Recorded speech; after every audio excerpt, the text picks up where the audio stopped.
The sound of gunfire pierced the Montana Territory afternoon as Delilah Matthews stumbled along the riverbank, each step more laborious than the last.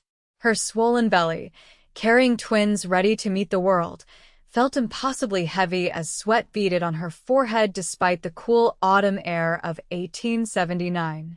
Blood trickled down her leg not from a bullet wound, but something far more terrifying for a woman alone in the wilderness. Her babies were coming, and they were coming now.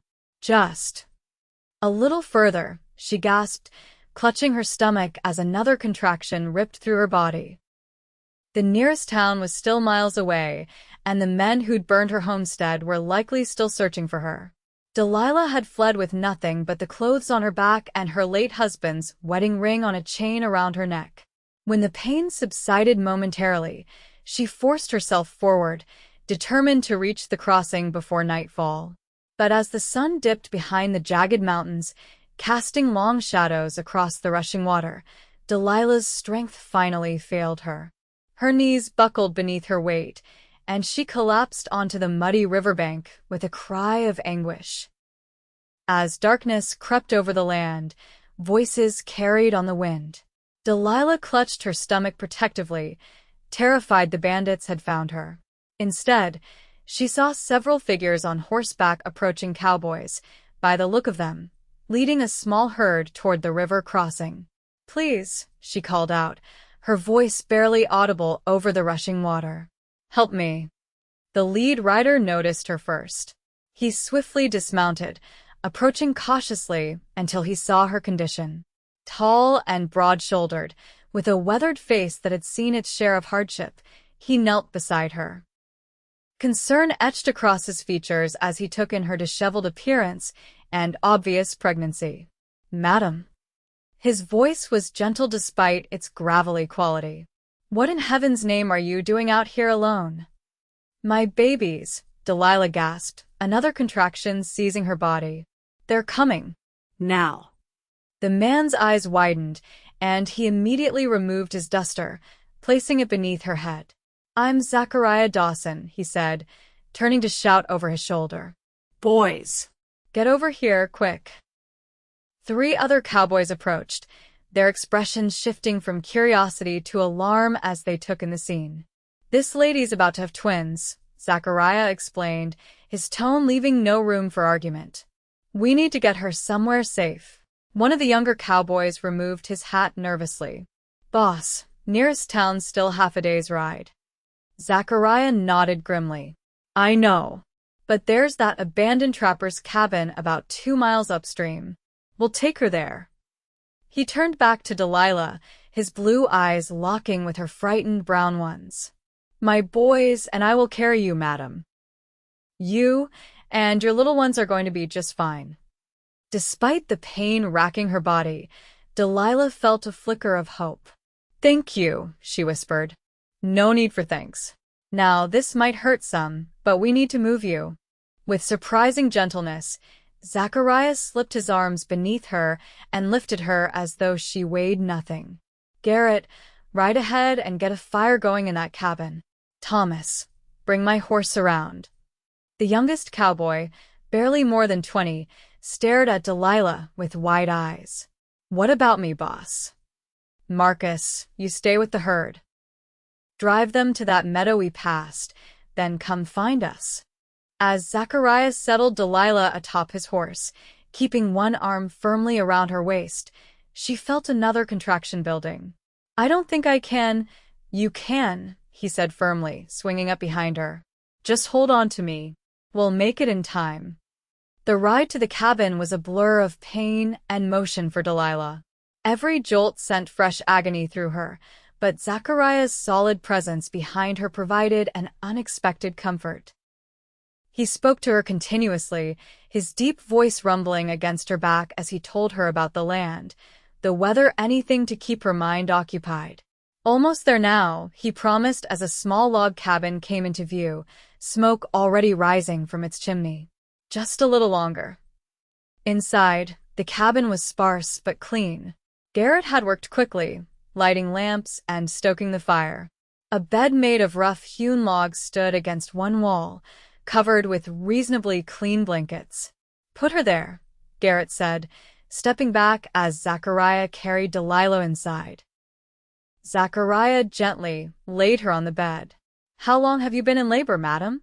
"Since morning," Delilah managed, gripping the bed frame as another contraction seized her. "And please, call me Delilah." "Delilah," he repeated, her name sounding somehow different in his voice. "I won't pretend we know much about birthing babies, but we'll do everything we can to help you." Thomas entered, carrying water from the river. "Got the water boiling like you asked, boss." Delilah cried out as the strongest contraction yet gripped her. "They're coming," she gasped. "Now." Zachariah looked momentarily panicked before his expression settled into determination. "Thomas, you and Garrett wait outside. I'll help her."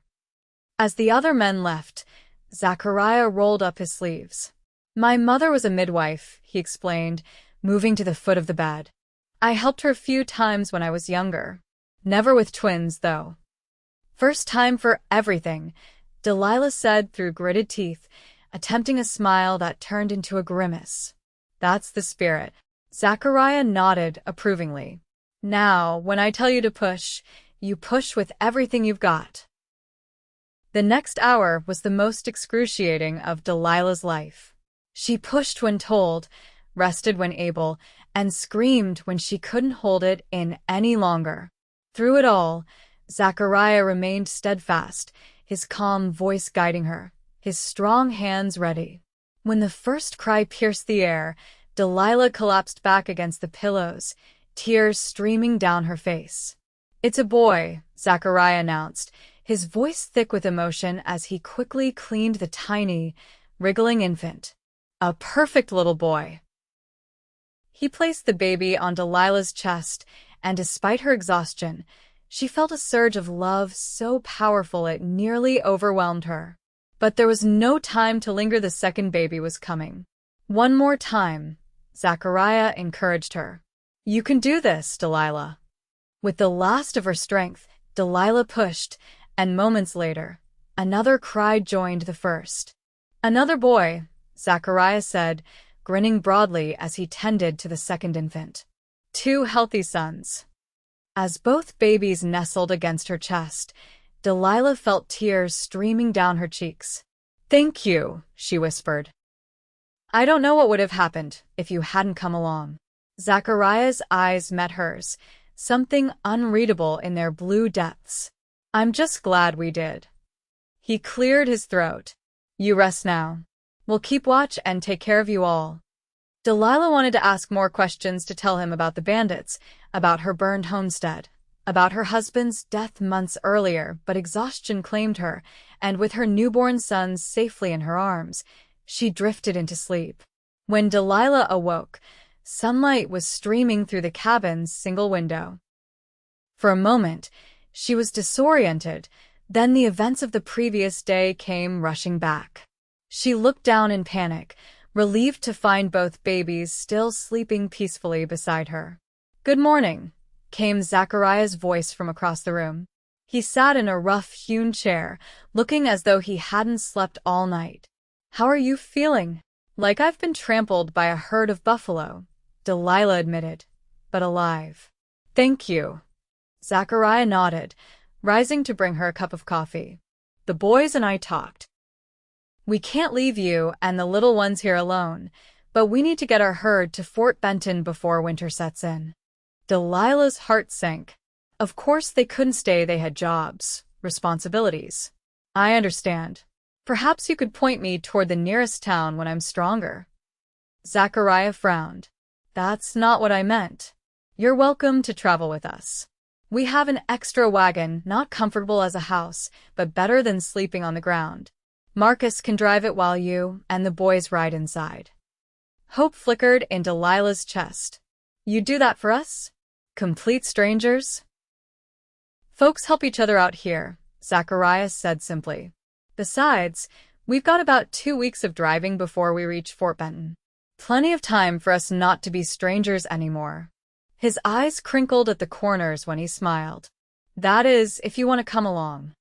One of the babies began to fuss, and Delilah shifted to comfort him. "I don't have anywhere else to go," she admitted quietly. "Our homestead. There were men. They claimed they had rights to the land, showed papers I'd never seen before. When I refused to leave, they—" Her voice caught. Zachariah's expression darkened. "Land thieves. Been a problem since the war ended. Fake deeds, intimidation." He hesitated. "Your husband?" Delilah shook her head. "Pneumonia, last winter. I've been managing alone since then." Zachariah was silent for a long moment. "All the more reason to come with us, then. Fort Benton's a good town. Decent folks, opportunities. You could make a new start." The other baby began crying now, his tiny face scrunched in hunger. Delilah adjusted both infants, looking up at Zachariah. "I'd be grateful for the chance." Over the next 3 days, Delilah regained her strength while getting to know the men who had saved her life. Garrett was the cook, proud of his sourdough biscuits and terrible coffee. Thomas, barely 22, was quiet but kind, whittling small wooden animals for the twins when he thought no one was looking. Marcus, who'd been riding with Zachariah the longest, told stories of their cattle drives that made Delilah laugh despite herself. And then there was Zachariah. He kept a respectful distance, never intruding on her privacy, but always nearby if she needed anything. Sometimes she would catch him watching her with the twins, an unreadable expression on his face. On the 4th morning, they prepared to leave. The wagon had been padded with blankets and hay to make it as comfortable as possible for Delilah and the babies. "Have you named them yet?" Zachariah asked as he helped her into the wagon. Delilah looked down at the sleeping infants. "Not yet. It doesn't seem right to name them until I know where we'll end up." Zachariah nodded, understanding in his eyes. "Well, they need something to go by in the meantime. How about first son and second son?" Despite everything, Delilah laughed.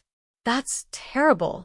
His grin was unexpected and transformative, stripping years from his weathered face. "Got you to laugh, didn't it?"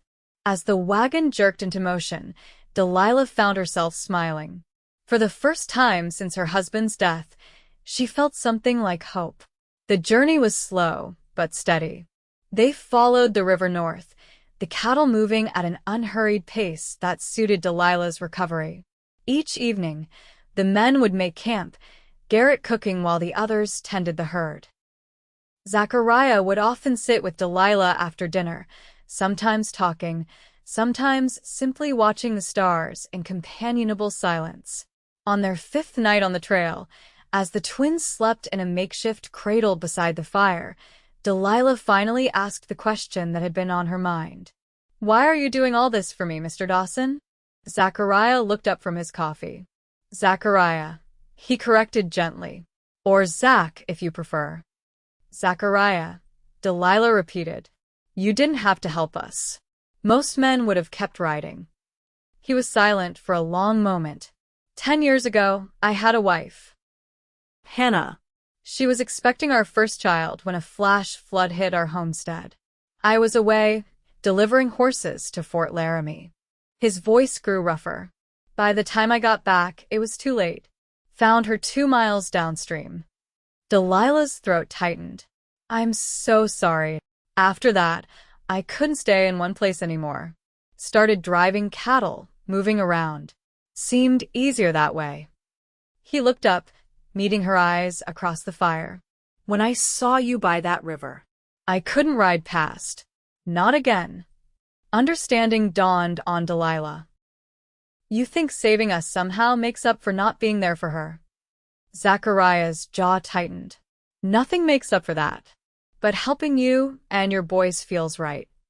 He stood abruptly. "Better get some sleep. Long day tomorrow."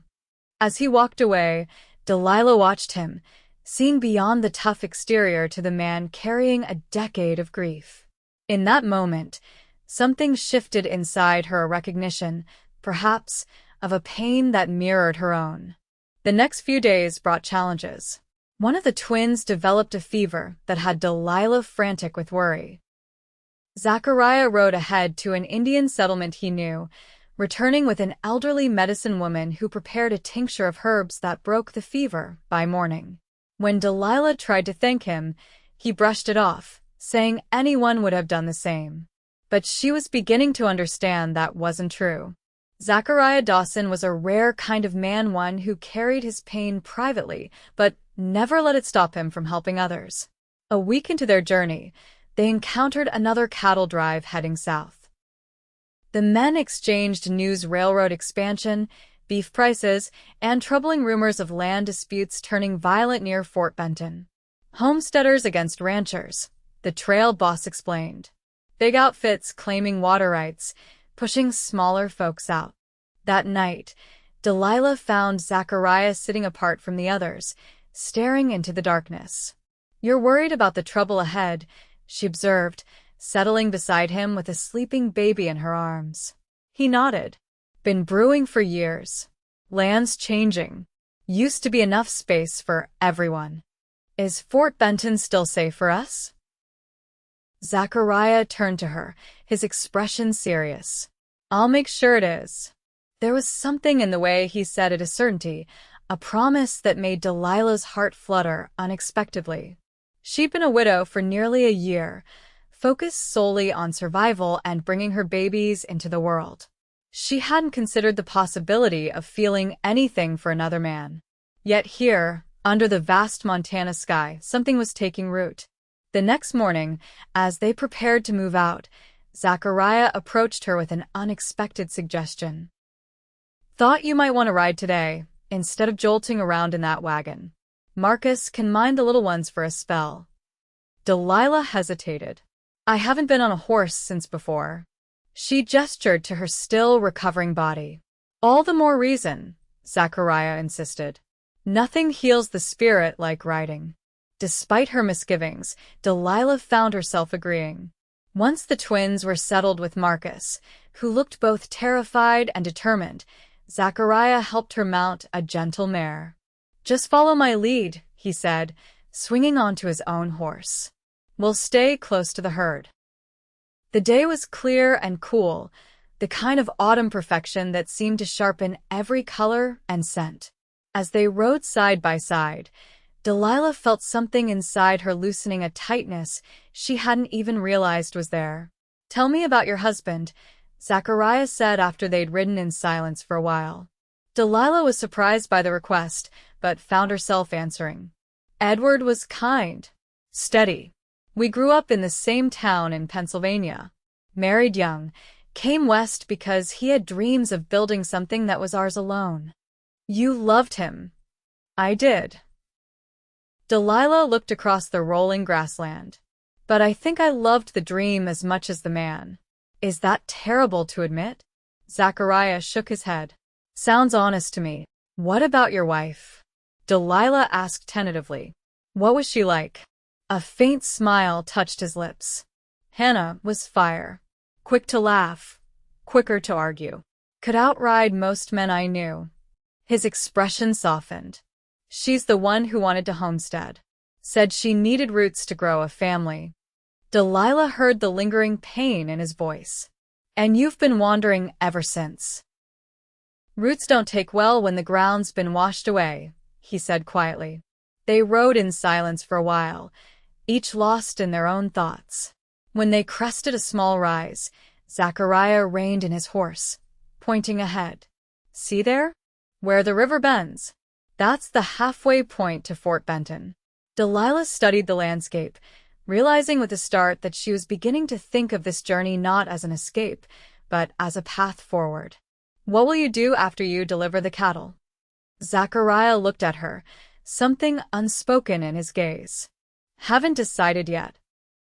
Used to be I'd take my pay and move on to the next drive. Now, I'm not so sure." That evening, as they made camp, Delilah noticed a change in the atmosphere. Zachariah spoke more freely, even joining in when Thomas started singing after dinner. The twins, now 11 days old, were thriving despite the difficult circumstances of their birth. Delilah had begun calling them the firstborn and the younger until proper names could be decided. As she sat by the fire, watching Zachariah awkwardly but tenderly hold one of the babies, Delilah was struck by how quickly her life had changed.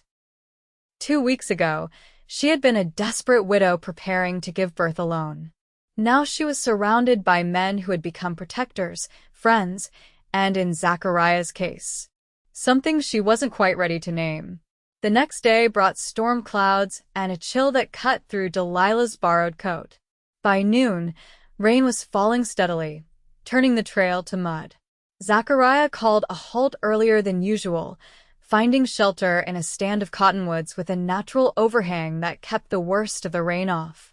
Delilah huddled in the wagon with the twins, trying to keep them dry and warm. When Zachariah appeared with extra blankets, his concern was evident. "This rain's not letting up," he said, frowning at the dark sky. "Might have to stay put tomorrow if it gets worse." "We'll manage," Delilah assured him. "We've faced worse." He looked at her then, really looked at her, and Delilah felt heat rise to her cheeks despite the cold. "Yes," he said softly, "you certainly have." That night, the rain turned to sleet, forcing everyone to crowd under the limited shelter. Somehow, Delilah found herself next to Zachariah, the twins nestled between them like a living barrier. "I've been thinking," he said quietly, as the others dozed around them, "about what happens when we reach Fort Benton." Delilah's heart quickened. "Oh, you'll need somewhere to stay. Time to get settled." He cleared his throat. "I own a small place just outside town. Nothing fancy, just a cabin and some grazing land. I only use it between drives." "Zachariah, you and the boys could stay there," he continued hurriedly. "Just until you decide what you want to do next. No obligations." Delilah studied his face in the dim light. "That's very generous. But why?" He was silent for so long she thought he might not answer. Finally, he said, "Because for 10 years I've been drifting, never staying anywhere long enough to feel anything. Then I found you by that river, and something changed." His voice dropped lower. "I'm not asking for anything, Delilah. Just offering a safe place for as long as you need it." She reached across the sleeping infants to touch his hand. "Thank you. We'd be grateful for the shelter." His fingers curled around hers briefly before he withdrew. "Get some sleep. Storm should pass by morning." Delilah closed her eyes, but sleep was long in coming. She was acutely aware of Zachariah beside her, his breathing steady, his presence somehow both comforting and unsettling. What was happening between them? Was it merely gratitude on her part? A chivalry on his? Or something deeper, growing in the spaces between words? The storm broke by dawn, leaving a washed clean world and mud that made travel difficult. They made slow progress over the next few days, the cattle reluctant to move through the sodden ground. But as they pushed northward, the land began to change, rolling hills giving way to more dramatic terrain, the river cutting deeper channels. "We're getting close," Zachariah told her one evening, as Fort Benton was still 3 days away. "You can almost smell the town from here." Delilah looked at her sons, now nearly 3 weeks old and noticeably bigger. "I need to name them before we arrive," she said suddenly. "I can't keep calling them the firstborn and the younger forever." Zachariah sat beside her. "Any ideas?" She nodded. "I'd like to name the firstborn Edward, after his father." She hesitated. "And the younger?" "I was thinking perhaps Zachariah, if you wouldn't mind." He stared at her, clearly stunned. "You want to name your son after me? You saved his life. Both their lives. And mine." Delilah met his eyes steadily. "It seems fitting." Zachariah's expression shifted through several emotions before settling into something between pride and humility. "I'd be honored," he said finally, his voice rough. "Though folks will talk, you know. A widow arriving in town with a baby named after a bachelor cowboy." "Let them talk," Delilah said with unexpected firmness. I've learned that life's too uncertain to worry about what others think. That night, Delilah officially named her sons, Edward Thomas Matthews and Zachariah Marcus Matthews. The Cowboys toasted the occasion with coffee, beaming with pride at having their names included. Later, as the camp settled for the night, Zachariah found Delilah checking on the sleeping infants. "I've been thinking," he said without preamble, "about Fort Benton. Yes, it's a rough town in some ways. Lot of men passing through, not many families." He hesitated. People will make assumptions about a woman alone with twin babies. Delilah raised an eyebrow. "I've dealt with gossip before." "I know you have." He ran a hand through his hair, a gesture she'd come to recognize as nervousness. "But it might be easier if they thought you weren't alone." "What are you suggesting?" Zachariah took a deep breath. "When we arrive, let people think we're together. Married. Just for appearance's sake, until you're established." Delilah stared at him. "You want to pretend to be my husband? Just in town. Just for a while." He looked uncomfortable. "It would give you protection, respectability. Make it easier to set up a life there." "And what would you get out of this arrangement?" Delilah asked carefully. Zachariah looked away. "Nothing. I told you, I'm not asking for anything." But Delilah could see there was more he wasn't saying. "And when you leave for your next cattle drive, what then?" "By then, you'll be settled. Independent. You can tell folks whatever you want, that I abandoned you, that we separated. Or the truth, if you prefer." Delilah considered his proposal. There was practical wisdom in it. A woman with a husband, even an absent one, would face fewer challenges than a widow with newborns. Yet something about the suggestion bothered her.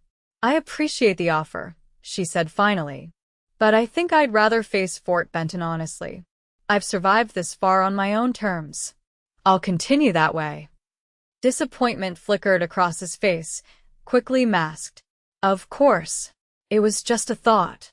As he turned to leave, Delilah caught his arm. "Zachariah, thank you for caring enough to offer." He nodded once, his expression unreadable, and walked away.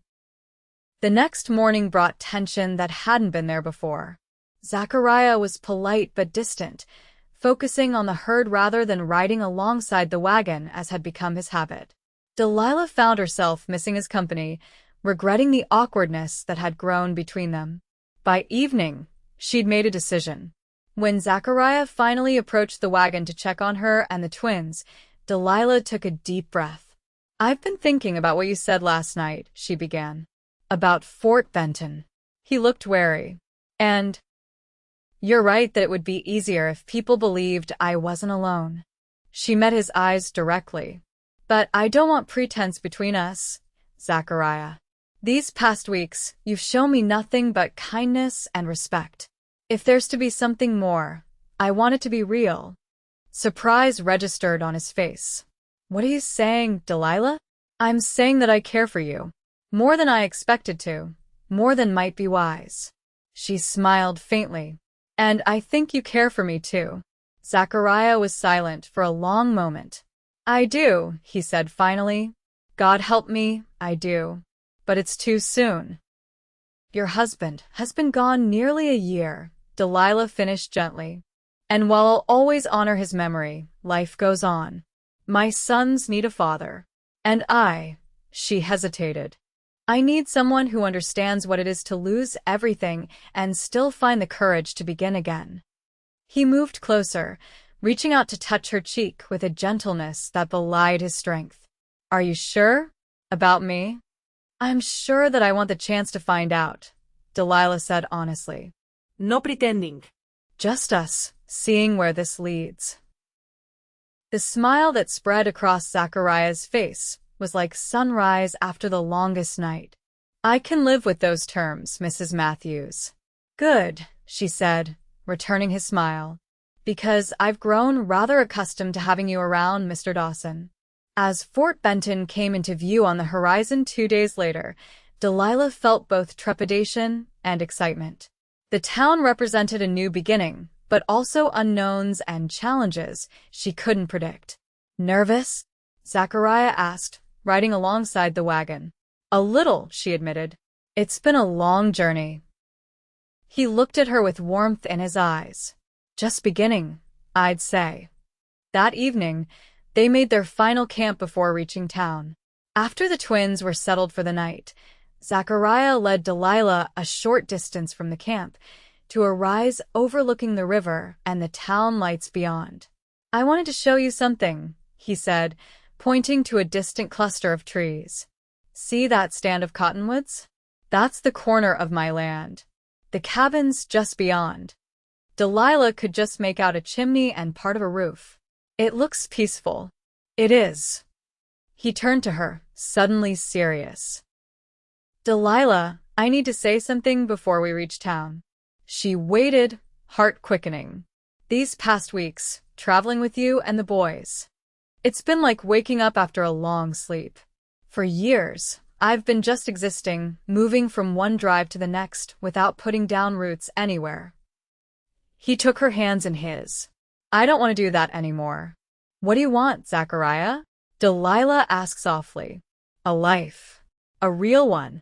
With you and the boys, if you'll have me. His eyes held hers steadily. I know it's fast. I know we're still getting to know each other. But I also know that when I found you by that river, something inside me changed forever. Tears welled in Delilah's eyes. Are you asking me to marry you? Not yet, he said, surprising her. That wouldn't be right, not this soon. I'm asking for a chance to court you properly. To be there for you and the boys while you get settled. To show you that what I feel isn't just because of how we met, but because of who you are. Relief and joy mingled in Delilah's heart. I think I'd like that very much. Zachariah's smile was brilliant in the fading light. Then we have a deal, Mrs. Matthews. Indeed we do, Mr. Dawson. As they walked back to camp, hand in hand, Delilah felt a sense of rightness settle over her. Life had taken her on an unexpected journey from the safety of her Pennsylvania hometown to the wild Montana territory, from wife to widow to mother, from despair to hope. And now, perhaps, to love again. The next morning, as they prepared to enter Fort Benton, Zachariah rode up to the wagon one last time. Ready? He asked, looking more nervous than she'd ever seen him. Delilah looked down at her sleeping sons, then back at the man who had saved them all. Ready. Together, they drove toward their future, the river that had nearly claimed Delilah's life, now guiding them to a new beginning. As they crossed into town, Zachariah reached over to briefly squeeze her hand, a promise, a hope, a beginning. And Delilah, who had collapsed by a river with twins ready to enter the world, who had been carried to safety by a cowboy and his men, who had found strength she never knew she possessed, smiled back at him. Their story, she knew, was just beginning.